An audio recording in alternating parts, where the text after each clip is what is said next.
नमस्कार दोस्तों, रोहित है। दोस्तों आज 68वीं बीपीएससी का एसे का पेपर कंडक्ट हो चुका है और हम लोग इसी का इंतज़ार कर रहे थे कि एसे में क्या स्ट्रैटेजी हो रहा है, कैसे क्या हो रहा है, ताकि एक ओवरऑल स्ट्रैटेजी मेंस का बनाया जा सके। अगर आप इस पेपर को देखेंगे तो एसे वाला पेपर बहुत ही क्रिएटिव माइंडसेट को खोजता है, बहुत ही एनालिटिकल माइंडसेट को खोजता है। और आज के पेपर को देखने के बाद जो भी लोग को ये लगता है कि वो सीधे एग्जामिनेशन हॉल में जाएंगे और तहलका मचा के आ जाएंगे, यूरेका यूरेका करके आ जाएंगे, उनके लिए आज का पेपर एक आई ओपनर है। मेरा 2-3 सलाह है। जैसे एसे का कोर्स हमने खुद लिया है, इसलिए मेरी नैतिक जिम्मेवारी भी है कि मैं इसको डिटेल में डिस्कस करूं। तो आपके पोर्टल पर आने वाले दिनों में ये जो 12 के 12 एसे हैं, ये 12 के 12 एसे का मॉडल उत्तर भी उपलब्ध रहेगा और इन 12 एसे का आपको वीडियो डिस्कशन भी मेरे द्वारा उपलब्ध रहेगा। अब आप देखो, अगर 69th वाले एग्जाम में 2-3 चीज़ें होने वाली हैं। एक तो एसडीएम और डिप्टी एसपी का पद आने वाला भरपूर है, तो उसके लिए आपको कमर कसना चाहिए। और जो भी बिहार के लोग हैं, जैसे क्या हो रहा था बीपीएससी में, बेसिकली ये हो रहा है कि मध्य प्रदेश का लड़का आ जा रहा है, राजस्थान का लड़का आ जा रहा है, हरियाणा का लड़का आ जा रहा है और एक लेवल प्लेइंग फील्ड क्रिएट हो जा रहा है। पर अगर आप देखेंगे कि बिहार के बच्चे और झारखंड के बच्चे जो हैं, मैं ये नहीं कह रहा हूं कि इनको एग्जाम नहीं देना चाहिए, बिल्कुल इनको एग्जाम देना चाहिए, इनका उतना ही हक है जितना हम लोगों का हक है। पर यह भी जरूरी है कि ये जो बच्चे आए, जो एस्पिरेंट्स ज्वाइन करें, they should know our culture. अगर हम लोग मैथिली बोलते हैं तो इनको मैथिली जानना पड़ेगा। अगर हम लोग भोजपुरी बोलते हैं तो भोजपुरी में जो लोक कहावत है, लोकोक्ति है, उसको जानना पड़ेगा। अगर आप मगही बिहार में चलता है, साउथ बिहार में, हम लोग का औरंगाबाद गया वाला बेल्ट में, तो इनको मगही भी आना चाहिए। तो कहने का मतलब है कि एसे का एक टॉपिक आपको क्या दे रहा है, एज दे रहा है। जो बिहार के लोग हैं, झारखंड के लोग हैं, जो कि बहुत ही वैलिड है। अगर दूसरे स्टेट के लोग हैं तो उनको भी पढ़ना चाहिए। अगर आप झारखंड के लिए देखेंगे, अगर झारखंड के एग्जाम में, तो वहां पे तो पूरा एक पेपर ही झारखंड स्पेसिफिक होता है। तो यहां पर ये बहुत अच्छा हुआ। अब हम लोग पेपर को एनालाइज करेंगे, उसके बाद एक ओवरऑल स्ट्रेटजी GS1 का बनाएंगे और GS2 का बनाएंगे और देखेंगे कि क्या किया जा सकता है और क्या हम लोगों को करना चाहिए। अब आप ध्यान से देखो, पहला तो 700 से 800 शब्दों में लिखना है। हम अपने वीडियो में भी आपको यही बताएं कि आपको 800 से 1000 शब्दों में लिखना चाहिए। Forest create its own trees, it does not wait for the people to throw seeds. मानते हैं कि हमको ये समझ में नहीं आया, हमने इसको छोड़ दिया। अगर हम रहते तो क्या करते? Literature is not only a source of knowledge but also a form of the moral and social activity, बनाया जा सकता है। Perform your obligatory duty because action is Indeed better than inaction, खूब अच्छे से लिखा जा सकता है। Good art should illuminate your experience और रिवील ट्रूथ, थोड़ा सा जटिल है पर किया जा सकता है। अब देखो आपको करना क्या है। अगर 700 से 800 शब्दों का एसे अगर आपको लिखना है, तो हम शुरू से आपको बोलते आए हैं कि आपका फोकस डायमेंशन पर होना चाहिए। अगर आपने डायमेंशन को कम कवर किया तो आपका एसे नहीं आएगा। आपको डायमेंशन और इंट्रो पर फोकस एकदम होना चाहिए। इंट्रो एक कैची इंट्रो लो, उसके बाद डायमेंशन खूब ओपन करो, सोशल डायमेंशन ओपन करो, पॉलिटिकल डायमेंशन ओपन करो। जो हम तुमको W⁵ का फॉर्मूला बताए हैं, अभी आपको एसे जटिल लगेगा। अगर आप हमसे ये पूछेंगे कि सर आपका एसे टकराया नहीं, वो तो कभी नहीं टकराएगा, किसी का ऐसे नहीं टकराएगा, क्योंकि एसे आपके क्रिएटिव माइंडसेट को देता है।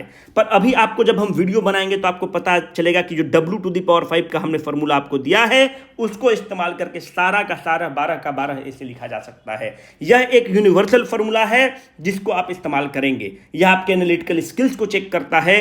तो आपका मेन कोशिश होता है कि आपने डायमेंशन कवर किया कि नहीं, आपने सोशल डायमेंशन कवर किया कि नहीं, पॉलिटिकल डायमेंशन कवर किया कि नहीं, इकोनॉमिकल डायमेंशन कवर किया कि नहीं, और फिलोसफिकल एंगल आपने कवर किया कि नहीं। अगर आप 5 में से अगर 2-3 भी डायमेंशन, अगर 3 डायमेंशन 800 शब्द में लिखना अगर आपने कवर कर दिया, तो यकीन मानिए आपका एसे बहुत अच्छा है। अब आप देखो, जो पार्ट बी है, 700 से 800 शब्दों में लिखना है। We are not the makers of history, we are made by history, लिखा जा सकता है। Internet has turned our world into a global village, हमको लगता है कि मैक्सिमम लोग यही लिखा होगा क्योंकि ये आसान है। Thought is the base of the life, विचार जीवन का आधार है। इस पे बहुत अच्छा फिलोसफिकल एसे, इस पे शानदार एसे लिखा जा सकता है। हम इसे आपको लिख के इसका देंगे। Education seeking change after Covid, बहुत ईजी है, इसको लिख सकते हैं। एकदम आसान है, इसको तो खूब अच्छे से आप लिख सकते हैं, डायमेंशंस भी कवर कर सकते हैं, उतना जटिल नहीं है। तो मेरा असेसमेंट है कि खंड सेकंड जो है बहुत ही एवरेज है, कोई दिक्कत नहीं है। खंड 1 अगर आप देखेंगे तो खंड 1 एक्सीलेंट है, क्रिएटिव माइंडसेट को खोज रहा है। ये जो खंड बी वाला है ये कोई भी लिख सकता है, जो भी जनरल एसे का तैयारी किया है लिख सकता है। खंड 1 के लिए आपको सोचने की जरूरत पड़ेगी, क्रिएटिव माइंडसेट की जरूरत पड़ेगी। और जो खंड सी है यहाँ पे जो हमको लगता है कि ये वाला आसान है, इसमें कुछ भी दिमाग नहीं लगा मैथिली को चूज किया है, सारा 6-6 वाला चल रहा है। तो पानी में मछरिया 9-9 कुतिया बखरा, ये सारा मैथिली में क्या बिहार में ये सब चीज चलती हैं, तो मतलब ये सब लोकोक्ति चलता है। अगला खेती आगे आगे, पिछला खेती भागे जागे, ये सारा हम आपको डिस्कस करेंगे, पूरा वीडियो लाला के डिस्कस करेंगे, उसके लिए आप निश्चिंत रहिए। पर अगर कोई बाहर का भी कैंडिडेट है, यूपी का कैंडिडेट है, मध्य प्रदेश का कैंडिडेट है, पहला वो लिख सकता था कि धर्म के बिना विज्ञान नंगा छै और विज्ञान के बिना धर्म आन्हर छै। आन्हर मतलब अंधा है ना, और नंगा मतलब आप समझ ही रहे हैं। तो ये वाला पे कोई भी व्यक्ति लिख सकता था, बाकी में जो बाहर के लोग हैं उनको दिक्कत हो सकती थी, पर उस पे किया जा सकता था। अब मेरा सबमिशन ये है कि जो खंड सेकंड है वो बहुत ही आसान है, कोई भी लिख सकता था। खंड 1 बहुत ही अच्छा है, वह जो लड़का तैयारी किया है उसको लिख सकता था। और जो खंड 3 है ये बहुत ही इंपॉर्टेंट है, और अगर आप मुझसे पूछेंगे तो खंड 3 जो है टफ की श्रेणी में आ जाएगा। तो अब BCW को क्या करना चाहिए, अभी हम लोग को भी फोकस करने की जरूरत है, क्योंकि पहला एग्जाम था तो हम लोगों ने कम से कम 12 ऐसे आपको बिहार की लोकोक्ति के बारे में लिखवाया। पर अब हम लोग को थोड़ा सा आइडिया मिल गया है कि मैथिली का भी पूछ रहा है, भोजपुरी का भी पूछ रहा है, पहला ऐसे था, तो हम लोग इस पर भी फोकस करेंगे। और जो लोग कोर्स 68 के लिए ज्वाइन किए हुए आप लोग बिल्कुल मत घबराइएगा, ये सारा चीज उसका अपडेटेड वर्जन आपके पोर्टल में चला जाएगा। अब आपको क्या करना है, अब तीनों पेपर कंडक्ट हो चुका है, GS1, GS2 और ऐसे वाला। अब आपको क्या करना है, अब उसकी हम लोग रणनीति तय कर लेते हैं। देखो, एग्जाम 30 सितंबर को होने वाला है, और यह तय है कि एग्जाम 30 सितंबर को होगा ही होगा, कोई नहीं इसको चेंज कर सकता है, जो चेयरमैन साहब का स्टैंड रहा है। आपको क्या करना है, अगर आप 6 घंटा पढ़ पा रहे हो प्रतिदिन, तो आपको 2-3 चीज करने की जरूरत है। जो पहला चीज बंधु आपको करने की जरूरत है, जो आपको 6 घंटा अगर आप पढ़ रहे हो, तो पहला चीज जो आपको करने की जरूरत है कि 6 घंटा में आप 45 मिनट और जोड़ लीजिए। आपको 45 मिनट से ज़्यादा अखबार पढ़ने की जरूरत नहीं है, पर प्रतिदिन इंडियन एक्सप्रेस पढ़ोगे, या राष्ट्रीय संस्करण हिंदी मीडियम के हो तो जागरण पढ़ोगे, या अगर आपको लगता है कि राष्ट्रीय संस्करण जागरण प्रो गवर्नमेंट लिखता है तो जनसत्ता पढ़ सकते हो, पर कोई एक अखबार तो आपको पढ़ना ही पड़ेगा। जो इंडियन एक्सप्रेस और द हिंदू को मानने वाले लोग हैं, मेरा आपसे सबमिशन रहेगा कि इंडियन एक्सप्रेस को पढ़िए, क्योंकि इंडियन एक्सप्रेस बहुत ही बैलेंस्ड व्यू देता है। जो लोग रेजोनेंस के हैं, आपको कोई दिक्कत नहीं होना चाहिए, आपके लिए हम लोग कटिंग डाल रहे हैं कि अखबार में क्या क्या जरूरत है, उस पर हम लोग और डिटेल स्ट्रैटेजी भी लेकर आएंगे। आपको अखबार पढ़ना चाहिए। अखबार में क्या पढ़ना चाहिए, तो उसके लिए हम बता देंगे कि उसमें थीम क्या होना चाहिए। आपको उसमें यह पढ़ना चाहिए कि उसमें थीम क्या होना चाहिए। तो थीम जो है टॉपिक वाइज जनरल स्टडीज 1 का और जनरल स्टडीज 2 का हम लोग थीम लेकर आ जाएंगे, और थीम जब आपको बता देंगे तो फिर आपके लिए चीजें आसान हो जाएंगी। जैसे अगर आप मुझसे पूछेंगे कि जनरल स्टडीज 2 का थीम बता दो, तो जनरल स्टडीज 2 का हम आपको एक थोड़ा सा थीम बता देते हैं, जिससे आपको सहूलियत होगा। जैसे भी अगर कोई भी आर्टिकल फंडामेंटल राइट का आता हो तो आपको पढ़ना होगा। जैसे मानते हैं कि वेंकैया नायडू ने फंडामेंटल ड्यूटी पर आर्टिकल लिखा, जो कुछ दिन पहले लिखे थे, आपको वो पढ़ना चाहिए, वो इसका इंपॉर्टेंट थीम है। जुडिशियरी से रिलेटेड जो भी आर्टिकल रहेगा आपको पढ़ना चाहिए। जैसे जुडिशियरी से रिलेटेड अभी डॉक्ट्रिन ऑफ बेसिक स्ट्रक्चर का ढेर सारा आर्टिकल आया है, आपको पढ़ना चाहिए। जुडिशियल रिव्यू पर क्वेश्चन आएगा, अगर आर्टिकल है तो आपको पढ़ना चाहिए। आप देखिएगा कि कॉलेजियम सिस्टम को लेकर लगातार आर्टिकल आ रहे हैं, तो जो भी जुडिशियरी एक इंपॉर्टेंट थीम है जो बीपीएससी पूछता है, आपको जरूर करना चाहिए, आपके पास कोई विकल्प नहीं है। अगर पार्लियामेंट के ओवरऑल इंप्रूवमेंट की बात हो रही है, तो पार्लियामेंट से रिलेटेड जो भी आर्टिकल है आपको पढ़ना चाहिए। राष्ट्रपति से, या अब आप देखिएगा कि गवर्नर के ओवररीच पर क्वेश्चन आर्टिकल्स खूब आए हैं। इंडियन एक्सप्रेस में भी जो भी भगत सिंह कोश्यारी को लेकर जो शिवसेना वाला मामला फंसा, तो उसको लेकर खूब आर्टिकल आए हैं। तो आपको गवर्नर के रूल्स एंड पावर पे रिलेटेड आर्टिकल्स को पढ़ना चाहिए। अगर आप कुरैशी साहब का आर्टिकल देखेंगे तो इलेक्शन कमीशन ऑफ इंडिया को लेकर खूब आर्टिकल लिखते हैं, खूब ध्यान से उनका आर्टिकल को पढ़ना चाहिए, क्योंकि इलेक्शन कमीशन ऑफ इंडिया पर खूब क्वेश्चन पूछता है। पॉलिटिकल पार्टीज को लेकर अगर क्वेश्चन हो तो जरूर आपको करना चाहिए पॉलिटिकल पार्टीज वाला। जैसे अभी आनंद मोहन को रिहाई हुआ है, तो उसके लिए पॉलिटिकल क्रिमिनल नेक्सस की बात हुई है, इसको लेकर आपको जरूर पढ़ना चाहिए। अभी जो इनकाउंटर हुआ है उसको लेकर प्रकाश सिंह का आर्टिकल आता है इंडियन एक्सप्रेस में, तो प्रकाश सिंह जो पूर्व डीजीपी हैं उनका जब भी आर्टिकल आए आपको पढ़ना चाहिए। प्रकाश सिंह का आर्टिकल पुलिस रिफॉर्म्स पर भी आता है, तो उसको भी जरूर आपको करना चाहिए। तो इस तरह से कुछ कुछ थीम्स हैं, बाकी हम आपको और थीम्स दे देंगे जिससे आपके लिए चीज़ें आसान हो जाएंगी। मानते हैं कि रिजर्वेशन पर अगर कोई आर्टिकल है जो संडे को आता है इंडियन एक्सप्रेस में, जरूर आपको पढ़ना चाहिए। अगर आप कॉन्स्टिट्यूशन पर, कॉन्स्टिट्यूशनलिज्म पर आर्टिकल है उस पर आपको पढ़ना चाहिए। तो एग्रीकल्चर को रिलेटेड अगर जब भी आर्टिकल आए तो अशोक गुलाटी सर का आर्टिकल आता है, जरूर पढ़ना चाहिए। जो प्रोडक्शन और प्रोडक्टिविटी वाला आपका जो थीम है वो आपका कवर हो जाएगा। तो इस तरह से बाकी जितने भी टॉपिक्स हैं उसका हम आपको बनाकर दे देंगे कि कौन कौन थीम का आर्टिकल आपको पढ़ना चाहिए, क्योंकि ये सब बहुत ही इंपॉर्टेंट रहेगा। जो 6 घंटा आप पढ़ोगे उसमें आपको क्या करना है, 30 सितंबर के पहले तक अभी से प्रीलिम्स मोड में जाने का कोई मतलब नहीं रहेगा। तो मेरे हिसाब से अगर आप 6 घंटा पढ़ते हो तो 4 घंटा आप प्रीलिम्स को दो और 2 घंटा आप मेंस को दो। अब मेंस में क्या दोगे, मेरा 2-3 सलाह है। मेंस में 1 घंटा आप इधर तोड़ो और 1 घंटा आप इधर तोड़ो। तो अगर आप 1 घंटा देखो, अगर 6 घंटा 45 मिनट आप नहीं पढ़ोगे तो आपको पता नहीं है कि कंपटीशन का लेवल किस स्तर का है। बहुत लोग पढ़ रहा है, बहुत लोग भीड़ है, इसलिए 4-5 महीना का बात है, अपने आप को तपने दो, जलने दो, गलने दो। 6 घंटा 7 घंटा अगर पढ़ लोगे तो बहुत अच्छा रहेगा। कोई बाबू सोना नहीं, कोई स्वीटू और मंचकिन नहीं, सबको भी कुछ दिन के लिए बाय बाय कर दो। देखो, लड़का धोखा दे सकता है, लड़की धोखा दे सकती है, यहाँ तक कि परिवार भी धोखा दे सकता है, पर आपको अपना कैरियर कभी धोखा नहीं देगा। जीवन के अंतिम दम तक आपके साथ रहेगा। इसलिए 6 घंटा 7 घंटा प्रतिदिन आपको निकालना है। मानते हैं कि कोई ब्रेकअप के फेज से गुजर रहा है, ठीक है, उस पर ग्रीफ करो, क्या दिक्कत है, पर यह है कि हम 7 घंटा पढ़ लेंगे उसके बाद रोना धोना स्टार्ट करेंगे। अगर हमारे घर में कुछ संकट है, ठीक है, उस पर सोचेंगे, पर पहले 6 घंटा 7 घंटा निकाल लेंगे, उसके बाद सोचेंगे इस ऊपर, है ना। तो पहले आपका प्रायोरिटी को ये रखना, बाकी आपकी मर्जी रहेगी। जो आप 1 घंटा प्रतिदिन देंगे, आप ऐसे पढ़िए जरूर। अब देखो, ऐसे लिखना एक शैली है, कोई भी कोर्स ज्वाइन कर लो, या तो अगर आपको एक्स कोचिंग पर भरोसा है, वाई कोचिंग पर भरोसा है, जेड कोचिंग पर भरोसा है, BCW में ऐसे हम पढ़ाते हैं, अगर हम पर भरोसा है तो ऐसे का कोर्स ज्वाइन कर लो। बहुत महंगा नहीं रहता है, और कम से कम 10 से 15-20 ऐसे एग्जाम के पहले लिख लेना है। और अगर मानते हैं कि कोई बोलेगा कि सर हम ऐसे का कोर्स ही अफोर्ड नहीं कर सकते हैं, बिल्कुल अफोर्ड नहीं कर सकते हो तो छोड़ दो। तो आप करो, कम से कम 20 ऐसे जो है इंपॉर्टेंट ऐसे, उसको खुद लिखो। और आपके कोई भी दोस्त होंगे, कोई भी सीनियर होंगे जो आपको लगता होगा कि ज्ञानी आदमी है, अच्छा आदमी है, कम से कम उसका फीडबैक जरूर ले लो। अगर मानते हो तुम ऐसे का कोर्स अफोर्ड ही नहीं कर सकते हो तो हमको मैसेज कर देना, DM कर देना टेलीग्राम पे, देखते हैं कि क्या किया जा सकता है। अगर कुछ किया जा सकता है, ऑलरेडी कोर्स का दाम बहुत कम रहता है, पर फिर भी अगर कुछ किया जा सकता है और अगर आप ज़रूरतमंद हैं तो उसमें हम लोग जरूर करेंगे। अगर आप वो भी नहीं चाहते हैं तो कोई भी आपका सीनियर होगा, कोई भी एक काबिल आदमी होगा, उससे 20 ऐसे एग्जाम के पहले जरूर लिख लेना, क्योंकि ऐसे जो है वो डिसाइडिंग रोल में रहेगा। अगर ऐसे पे तुमने कमांड नहीं किया, हम फिर से बोल रहे हैं, तो डिप्टी SP और SDM का सपना रह जाएगा।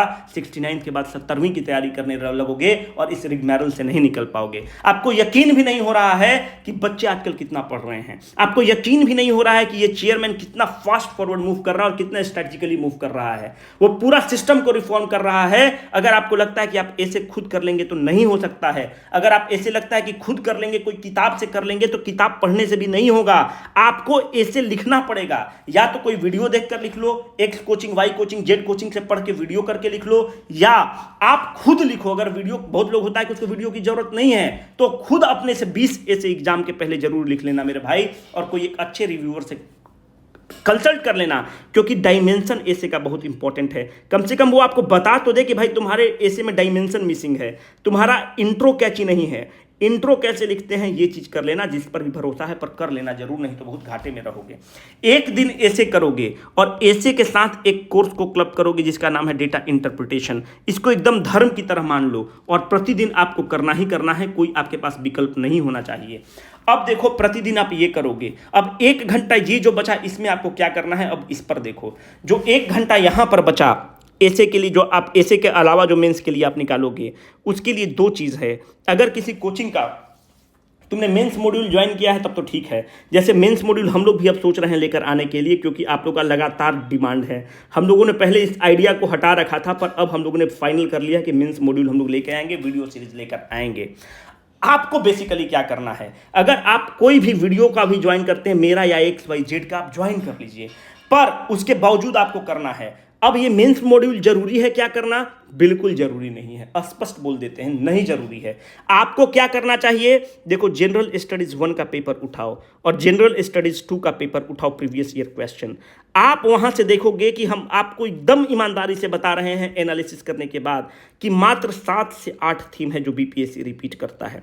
वही 7-8 थीम का अगर आपने फॉर्डर तैयार कर लिया और साथ में करंट अफेयर्स को आप बाद में प्लग करेंगे, अभी करंट अफेयर्स वाले क्वेश्चन पर ध्यान मत देना, पर जो 7-8 थीम रिपीटेड है उस पर तो ध्यान देना ही पड़ेगा। वो आप कहां से निकल सकते हैं? तो वो जो 7-8 थीम है जो अभी हम आपको कल के वीडियो में बताए थे, वो 7-8 थीम प्रीवियस ईयर क्वेश्चन से पूछ रहा है। तो कोई भी किताब उठा लो, अगर आप एक्स कोचिंग का, एक्स पब्लिकेशन का उठाना चाहते हो, वाई का उठाना चाहते हो, जेड का उठाना चाहते हो, जरूर उठा लो। अगर हम लोग का उठाना चाहते हो तो जरूर उठा लो, हम लोग का भी बहुत अच्छा बना है, पर अपने हम बहुत नहीं बोल सकते, नहीं तो मुंह मियां मिट्ठू हो जाएगा। तो GS1 और GS2 का आप किताब उठा लो और यहां से इंपॉर्टेंट जो थीम्स लिखे हुए हैं, जैसे हम लोग की किताब में जाओगे तो शुरू में ही आपको थीम्स लिखा हुआ है कि बीपीएससी किस किस थीम से क्वेश्चन पूछता है। अब 7 से 8 थीम है, उस 7 से 8 थीम का आपको पहला काम करना है कि उसका इंट्रो हमने बहुत अच्छा लिखा है, उसका कंक्लूजन हमने कैची लिखा है। आप एक A4 शीट लेंगे, जुडिशियरी से रिलेटेड कोई भी क्वेश्चन आएगा तो आप 2 इंट्रो रेडीमेड रखेंगे। कितना भी क्वेश्चंस आएगा आप यकीन मानो, वो इंट्रो 2 या 3 जब आप इंट्रो किताब से कॉपी कर लेंगे तो उसको आप कहीं भी एडजस्ट कर लेंगे। उसका कंक्लूजन बहुत कैची लिखा हुआ है, तो कंक्लूजन 2 या 3 कंक्लूजन रट लो कि आएगा, सीधे हम चिपका के आ जाएंगे कि जुडिशियरी पर एक कॉमन थीम है, उस पर अगर वो कॉलेजियम सिस्टम पूछेगा, पोस्ट रिटायरमेंट जजमेंट पूछेगा, जुडिशियरी को इफेक्टिव बनाने के लिए पूछेगा, तो भाई जुडिशियरी क्या है उसके बारे में तो लिखने के लिए रेडीमेड मेरे पास अवेलेबल है, कंक्लूजन भी अवेलेबल है। तो एक A4 शीट पर इंट्रो को रेडी रखना, कंक्लूजन को रेडी रखना उसी किताब से, और फिर उसको इस्तेमाल कर लेना। वही GS1 का थीम होगा, GS2 का होगा। तो जो भाई हमको पता है कि ये तो पूछता ही पूछता है, तो ये हम बाद में क्यों तैयार करें, अभी ही क्यों नहीं तैयार करके इसको खत्म कर लिया जाए। अभी ही इसको तैयार कर लेंगे, खुद मेहनत करके तैयार कर लेंगे तो चीज़ें आसान हो जाएंगी। ऐसे के लिए आप लोग निश्चिंत रहिए। ऐसे के लिए YouTube पर भी हम कुछ लेकर आएंगे, और ऐसे के लिए जो आप लोग की जो पोर्टल है वहाँ पर हम आपको बताएंगे कि W⁵ जो फॉर्मूला बताए थे उसको इस्तेमाल करके आप ऐसे को कैसे लिख सकते हैं। यकीन करिए, विश्वास करिए कि कोई भी कोचिंग ऐसे के क्वेश्चंस को नहीं टकरा सकता है, क्योंकि ऐसे एक क्रिएटिव बेंट का चीज़ है, एनालिटिकल बेंट का चीज़ है, नॉलेज बेस्ड चीज़ है, और ये ऐसे जो है वो स्किल्स है। तो स्किल्स तो आपको सीखना पड़ेगा। आप अपने सीखिए, वीडियो देखकर सीखिए, कोई किताब पढ़ के सीखिए, पर आपको सीखना पड़ेगा।